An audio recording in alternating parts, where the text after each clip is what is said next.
Dentro de la fe cristiana existe un misterio sumamente intrigante, pues se cree que ciertos elegidos por Dios pueden ser marcados de forma espontánea en el cuerpo, casi siempre personas místicas, lo que probaría que es la religión de un Dios verdadero, que crea e influye en el universo y socorre a la humanidad. Este concepto puede surgir debido a que en la antigüedad los servidores eran marcados como señal de propiedad. Hoy te invito a indagar este misterio de supuesto carácter espiritual y analizar la vida de quienes han sido portadores de las denominadas llagas de Jesús. Sin más preámbulos, que comience el relato.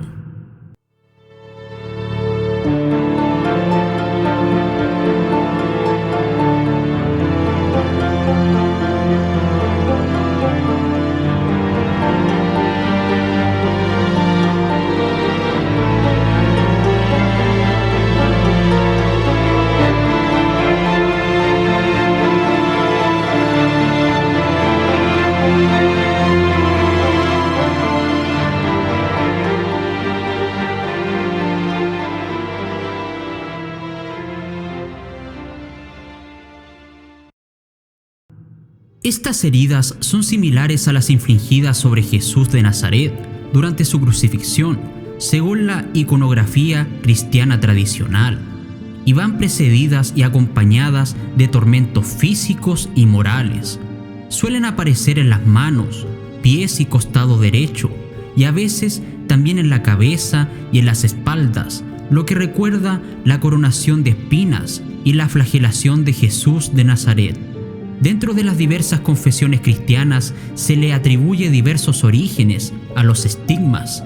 Una parte tiene el pensamiento de que estas marcas son producidas de forma totalmente sobrenatural, ya sea por un don divino entregado por Dios a determinados siervos, así como también pueden ser vistas como señales oscuras, existiendo una verdadera intervención demoníaca. También existe una corriente más pequeña, la cual tiene el pensamiento de que el portador de estas llagas podrían habérselas autoinfligido en razón de su credo o por algún tipo de rito religioso. Estas heridas que se marcan en el cuerpo pueden producirse en diversas zonas, que serían las mismas, según la Iglesia Católica, en que Jesús fue traspasado y torturado.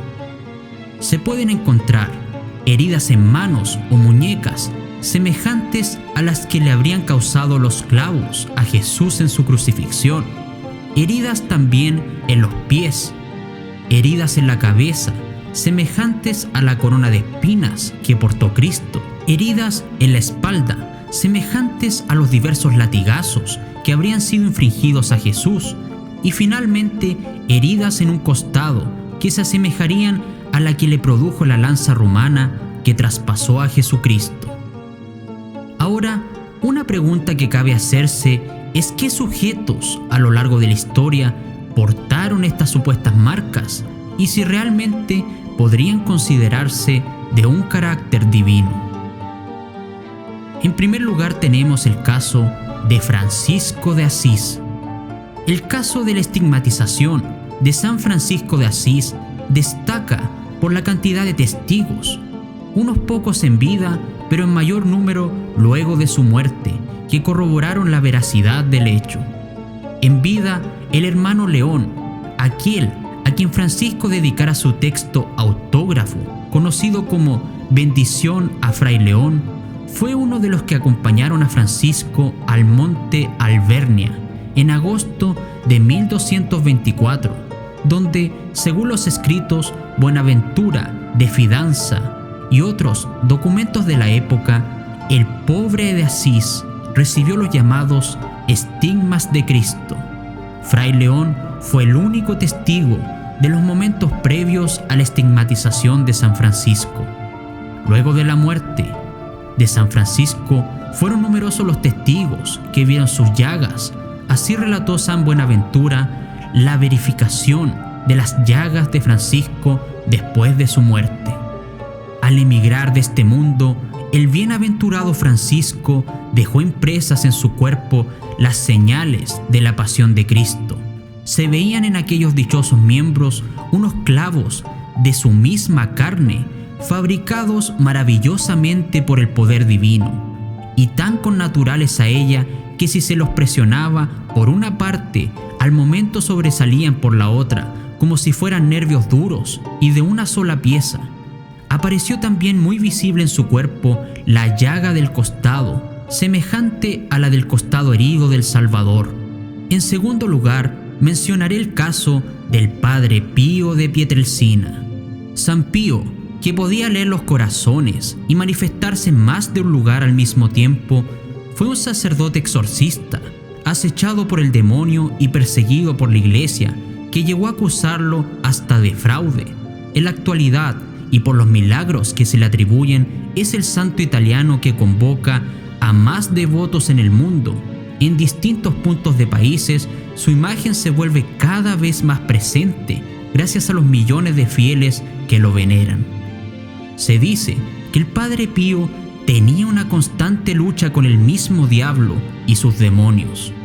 En una carta del 18 de enero de 1912, dirigida al Padre Agostino, el Padre Pío se expresaba con estas palabras sobre Satanás: Él ha venido a mí casi asumiendo todas las formas.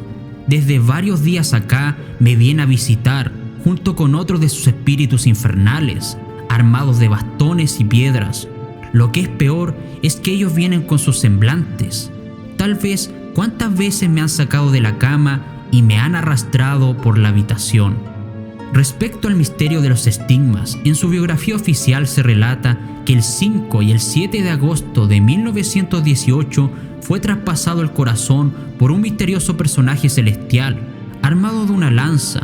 El corazón se parte, las vísceras están estiradas y él pierde sangre por todas partes, saliendo parte por la boca, parte por abajo. El 20 de septiembre de ese año recibió los estigmas. Al principio fueron solo pequeñas heridas, pero unos meses después se agrandaron. Si bien los estigmas eran un hecho extraordinario que convocaba a millones de fieles, no tardaron en llegar las calumnias y la difamación que por otra parte lo hicieron blanco de sucesivas inspecciones canónicas y del estudio de un gran número de médicos. El Padre Pío resistió con gran paciencia cada una de estas afrentas.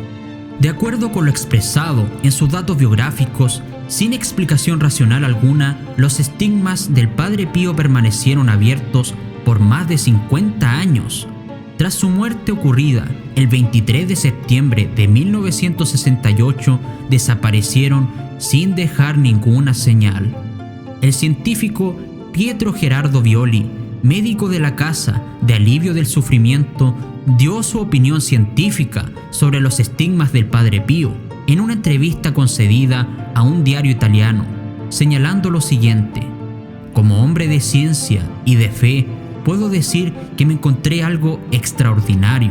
Hay preguntas que la ciencia y la medicina no pueden explicar. Donde no llega la ciencia, entra el camino de la fe.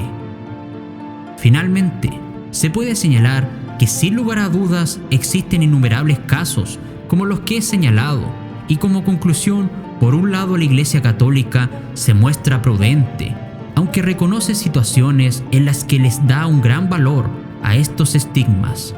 Con base en esto, el Vaticano cuenta entre sus santos y beatos a 250 que han vivido con estigmas a lo largo de su historia. El padre Fernando Rodríguez, párroco de Cristo Maestro en Sopo, dice que cuando estos eventos son genuinos, pueden ser interpretados como un don de algunas personas que reviven a través de su espiritualidad la crucifixión de Jesucristo. En este contexto, es un misterio, al igual que la crucifixión misma, y por lo tanto se queda dentro del plano de lo espiritual, dice el sacerdote. Ahora, si este video ha sido de tu agrado, te invito a suscribirte y activar las notificaciones debido a que pronto subiré nuevos relatos que de seguro serán de tu interés. Me despido afectuosamente. Y esto ha sido la Cofradía del Relato.